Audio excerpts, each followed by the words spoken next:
Alam ko na naghahanap ka ngayon ng pagkakakitaan. Malamang isa kang OFW o empleyado na nawalan ng trabaho dala ng panahong ito. Pero bago ang lahat, alam niyo ba na simula nung tumama ang pandemya sa ating bansa, ay marami talagang negosyong naapektuhan, nalugi at nagsara na nagresulta sa pagkawala ng trabaho sa marami sa ating mga kababayan. Ngunit, merong mga negosyo na malakas kahit sa gitna ng panahon ng pandemya, gaya ng mga health and wellness, na dahil sa kalusugan ay dinagsa ng ating mga kababayan.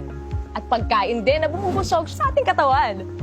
At sa gitna ng limitasyon sa paglabas ay nandyan ang iba't ibang delivery service na naghahatid sa atin ng mga online orders. Sila yung mga halimbawa ng mga negosyong lumakas sa gitna ng pandemya, pero alam nyo ba na ang delivery service lang ang nangingibabaw sa lahat ng to? Sa kahit anong sitwasyon, palaging in demand talaga ang negosyong ito. Mapapagkain, gadgets, rubber shoes, damit o mahalagang bagay o dokumento o kahit ano pa yan.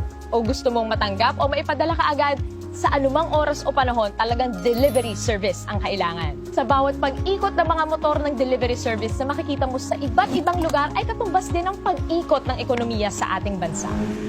Ang delivery service ang isa sa mga buhay ng ekonomiya.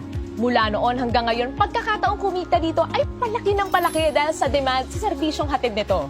Alam nyo ba na ang operator ng delivery service ay kumikita ng 20% sa bawat delivery ng driver nito? For example, meron kang sariling delivery service na negosyo. Kung nag-average ang rider mo ng 500 pesos per delivery transaction, aba, may 20% na kita mo doon ay 100 pesos. At kung nakaka-10 delivery ang rider mo sa isang araw, meron kang kita ng 1,000 pesos bilang operator.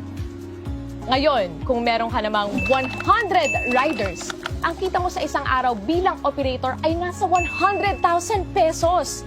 Ganon kalaki ang kita bilang isang operator. Paano nga ba maging isang operator at magkaroon ng sariling delivery service na negosyo? Hindi biro ang magtayo ng isang delivery service na negosyo. Unang-una, kailangan mo ng malaking kapital na mahigit 30 million para iset up ang opisina at maghanap ng mga empleyado para sa operations nito. Pangalawa, kailangan mo ng isang IT company na gagawa ng software at operating systems nito na nagkakahalaga ng mahigit 50 million para i-set up at i-maintain taon-taon. Pangatlo, kailangan mo kumuha ng iba't ibang permit para sa pag-operate ng negosyong ito. At pang-apat, kailangan mo pang mag-set up ng iba't ibang opisina para sa mga iba't ibang lugar na mag-ooperate at kumuha ng mga permits para dito. Mukhang mahirap maging operator ng isang delivery service na negosyo dahil sa dami ng kailangan, lalo na sa kapital. Pero ngayon, posible na. Worry no more dahil nandito na ang isang delivery service company na pwede kang maging online franchise operator.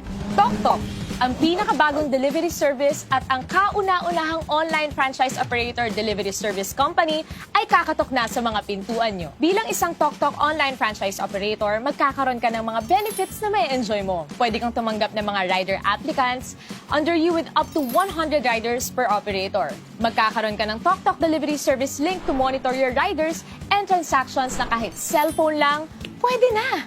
Kumita ng 7% sa lahat ng delivery transactions ng mga riders mo. At pwede ka rin magkaroon ng pagkakataong kumita ng hanggang 30 to 60,000 pesos. Kada buwan yan, take note, at nasa bahay ka lang. At pwede ka na rin maging online franchise operator anywhere in the Philippines na hindi mo na kinakailangan mag-set up ng kanya-kanyang opisina sa iba't ibang lugar. Nasa bahay ka lang, pwede na. Magkano naman ang kapital na kailangan para maging isang TokTok online franchise operator? Unlike sa mga traditional delivery service, dito sa TokTok, ang pangarap mong maging isang delivery service operator ay posible na. Hindi mo kailangan maghanap ng malaking opisina.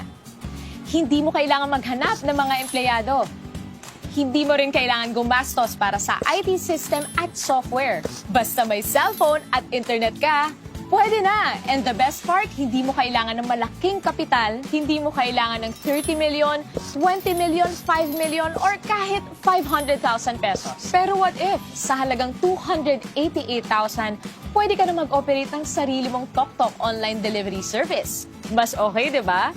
Huwag ka muna mag-celebrate dahil naintindihan ni TokTok ang pinagdadaanan ng karamihan sa ating mga kababayan sa panahong ito. Kaya from 288,000, ginawa na lang nilang 58,888 ang kapital. para maging isang TokTok online franchise operator. Kaya, operate na agad! Dalawa ang paraan para kumita dito bilang TokTok online franchise operator. Una, magkaroon ka ng personal delivery link na pwede mong i-post at i-share. At kapag meron kang kaibigan na nag-book gamit ang iyong personal delivery link ay 3% ang pwede mong kitain. For example, meron kang average na 150 bookings sa isang araw at nag-average ka ng 150 pesos kada isang booking. Pwede kang kumita ng as much as 20,000 pesos per month nang nasa bahay ka lang sa tuwing may gagamit ng iyong personal delivery link. At ikalawa, pwede kang kumita ng 7% bilang isang TokTok online franchise operator mula sa delivery ng iyong mga rider. Pero hindi pa tayo nagtatapos dyan.